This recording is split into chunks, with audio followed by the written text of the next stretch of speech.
लोकतंत्र आपको इसलिए मिला था कि जो फैसले आपके खिलाफ होते थे उन फैसलों का मुंह मोड़ के आप अपने बीच के लोगों को ताकत देके विधानसभा लोकसभा में भेज के अपने पास शक्ति अर्जित करो और उस शक्ति से अपने जीवन में परिवर्तन करो।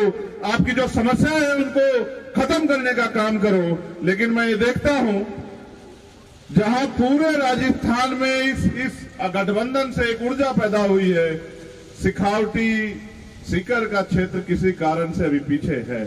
उसका जो मैं सबसे बड़ा असर समझता हूं वो इस बात से है कि संघर्षों के साए में घनघोर जवानी पलती है और इतिहास उधर झुक जाता है जिस और जवानी चलती है। यहाँ का जो नौजवान है वो अपने पैरों पे नहीं खड़ा होना चाहता। हमारे नेता है मान्यवर काशीराम साहब, वो कहा करते थे कि दूसरों के महलों से अच्छी होती है अपनी झोपड़ी, वहां आदमी मालिक होता है। आरएलबी एसपी एसपी आपका अपना घर है, यहाँ मालिक है। कांग्रेस बीजेपी के पीछे लगोगे, चुनाव के बाद आपको घुसने नहीं देंगे दफ्तरों में, आपके काम को तो बहुत दूर की बात है, आपके आंसुओं को भी नहीं देखेंगे। आप अपने दल को मजबूत करोगे, आपका नेता मजबूत होगा और जिनका नेता मजबूत होता है उनके साथ समस्याएं नहीं होती। जिनका नेता ताकतवर होता है उनकी समस्याओं का हल होता है। हमने तो ये तय करके कि यहाँ का किसान का मेरा जो है वो भाई हनुमान जी बेनीवाल के साथ खड़ा है, हम लोग अपनी शक्ति को उनके साथ जोड़ेंगे, एक नया परिवर्तन राजस्थान में होगा। लेकिन जिस तरह से शेखावटी के लोग अभी निजी स्वार्थ और निजी चीजों के साथ अपनी शक्ति को नहीं बनाना चाहते, उसका खामियाजा आपकी आने वाली पीढ़ियों को भुगतना पड़ेगा। अगर आपका दल मजबूत नहीं होगा तो आपके खिलाफ कानून बनेंगे। इसका उदाहरण है जो किसानों के खिलाफ कानून बने थे और इसका उदाहरण है अग्निवीर जैसी योजना आई। आज पेपर भर्ती में पेपर लीक होते हैं, बसों में बैठ के पेपर लीक होते हैं। किसके रास्ते बंद होते हैं? किसानों के बच्चों के, मजदूरों के बच्चों के, गरीबों के बच्चों के रास्ते में कमजोर होते हैं। आज बजरी माफिया यहाँ हावी है। आज तमाम तरह से आपके अधिकारों को, चाहे आरक्षण हो या सब चीजें, उनको छीनने का काम किया जा रहा है। अगर आपने नहीं सुधार किया, आपने नई ताकत बनाई, कहीं ना कहीं बाबा साहब अम्बेडकर ये कहते थे कि अन्याय करने वाले से अन्याय सहने वाला ज्यादा दोषी होता है। आप चुपचाप बैठ कर अन्याय देख रहे हैं। आप ये सोचो, जब मुल्क आजाद भी नहीं था तब बाबा साहब अम्बेडकर और सर छोटू राम लड़ रहे थे। एक तरफ गांधी जी ने कहा, मेरी बात पर गौर करना, आपके बच्चों को सीख मिलेगी। गांधी जी ने कहा असहयोग आंदोलन चलाओ, लोगों ने सपोर्ट किया। उन्होंने कहा शिक्षा बंद कर दो, पढ़ना बंद कर दो, तो सब छोटू राम पढ़े लिखे व्यक्ति थे। आप यहाँ शिक्षा की नगरी में, उन्होंने कहा भाई आप कह रहे हो शिक्षा लेना बंद कर दो, मैं अपने लोगों को शिक्षा दिलाने के लिए लड़ रहा हूं। मैं जानता हूं शिक्षा जन के तरक्की के रास्ते खुलेंगे। उन्होंने कहा असहयोग आंदोलन ठीक है लेकिन शिक्षा के साथ समझौता नहीं होगा। मैं अपने लोग कहूंगा पढ़ो लिखो आगे बढ़ो, और कोई रास्ता आपके पास नहीं है संविधान में। लेकिन आज आप देखिए, आज संविधान भी है लेकिन हमारे महापुरुष हमारे बीच नहीं है। इतिहास आपको सीख देगा। इतिहास को पढ़ो और जानो कि जब जब हम एकजुट हुए हैं हमने इतिहास लिखा है, और जब जब हम टूटे हैं हमारे सरों पे मुसीबतों का पहाड़ा हमारे सामने आ खड़ा हुआ है। आपको फैसला लेना होगा। ये सीट आपकी अपनी सीट है, आपकी संख्या किसानों की यहाँ इतनी है। अगर आप अपने परिवार का एक एक वोट जो है भाई मास्टर जी को दे दो तो मैं लिख के देता हूं कि मास्टर जी सुबह 10 बजे जीत जाएंगे। और अगर आप कांग्रेस बीजेपी के पिछड़कू बने रहोगे तो आने वाले ऐसे दिन होंगे कि आपके बच्चों के लिए पढ़ने के लिए यहाँ स्कूल और कॉलेज बंद हो जाएंगे और यहाँ शराब और बजरी माफिया आपके बच्चों का जीना हराम कर देंगे। आपको फैसला लेना है। वोट एक दिन के लिए नहीं, 5 साल का भविष्य है। अगर नालायक लोग, निकम्मे लोग, लुटेरे, भ्रष्टाचारी लोग एमपी एमएलए बनेंगे तो वो सदन में जाके आपकी आवाज उठाएंगे या अपने पैसों की रखवाली करेंगे या लूट मचाई करेंगे। आप फैसला करो। और अगर पढ़े लिखे लोग, समझदार लोग, आपके बीच के लोग, आपकी समस्याओं के लड़ने वाले लोग आगे बढ़ेंगे तो आपकी क्षेत्र की समस्याएं खत्म होंगी। चुनाव के बाद कोई आपको दिखाई नहीं देगा। धन्ना सेठ घरों में बैठ जाएंगे, भ्रष्टाचारी जेलों की तरफ देखेंगे। अगर कोई आपके बीच होगा तो इस प्रदेश का भावी मुख्यमंत्री भाई हनुमान जी बेनीवाल आपके बच्चों के अधिकारों और सम्मान की लड़ाई लड़ेगा। मैं बार बार आपसे कह रहा हूं, मौके पर जो चूक जाता है उसके पास उसका डब्बा खाली रह जाता है। चाय की बात करते एक प्रधानमंत्री बन गया। केतली के सहयोग से आपका आदमी मुख्यमंत्री क्यों नहीं बन सकता? या बैलेंस ऑफ पावर हमारे पास आ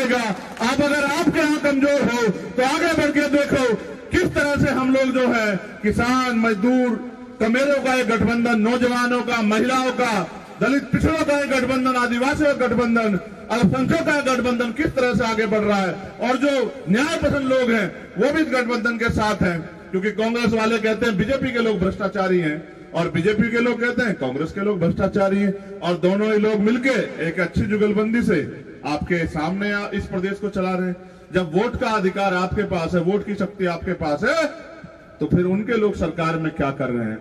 और जब वोट की शक्ति आपके पास है, वोट हमारा राज तुम्हारा, यह नारा भी आपने सुना होगा, तो इतनी आबादी होने के बाद भी, 1.5 लाख के लगभग होने के बाद भी अगर यहां से कोई और जीत जाए तो मुझे ये तय करना पड़ेगा कि अभी आप सोए हुए हैं। सोया हुआ और मरा हुआ एक बराबर होता है। जो जागेगा उसको अधिकार सुरक्षित रहेंगे और जो सो जाएगा उनके अधिकार भी छिन जाएंगे और उनकी नस्लें भी देश में गुलामी करेंगी। राजस्थान क्रांति की तरह है, हर एक घर से जो है बलिदान हुआ है। किसान कमेरों ने पहले भी लड़ाई लड़ी और आगे भी उन्हें लड़ाई लड़नी है। आप फैसला करो, किसको कमजोर करोगे? हनुमान जी बेनीवाल को? और उनको कमजोर करके आपके हिस्से में क्या आएगा? कौन आपकी आवाज उठाएगा? कौन आपके लिए लड़ेगा?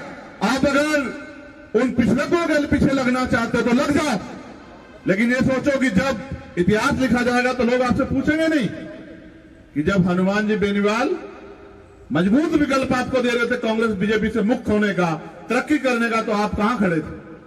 थोड़े से पैसे, थोड़े से साधन, क्या आप इतने कमजोर हो गए हैं कि थोड़े से पैसे और साधन जो है आपके स्वाभिमान सम्मान समझौता करवा दें? आप याद करो इतिहास को, चाहे वो हरियाणा हो, चाहे वो जयपुर हो, किस तरह से जब जब आपने अपने अधिकारों की लड़ाई लड़ी, यही भाजपा कांग्रेस के लोगों ने आपको कुचलने का काम किया। आज अपने दुश्मनों को मजबूत करके अपने लोगों को कमजोर करोगे तो इतिहास आपको माफ नहीं करेगा।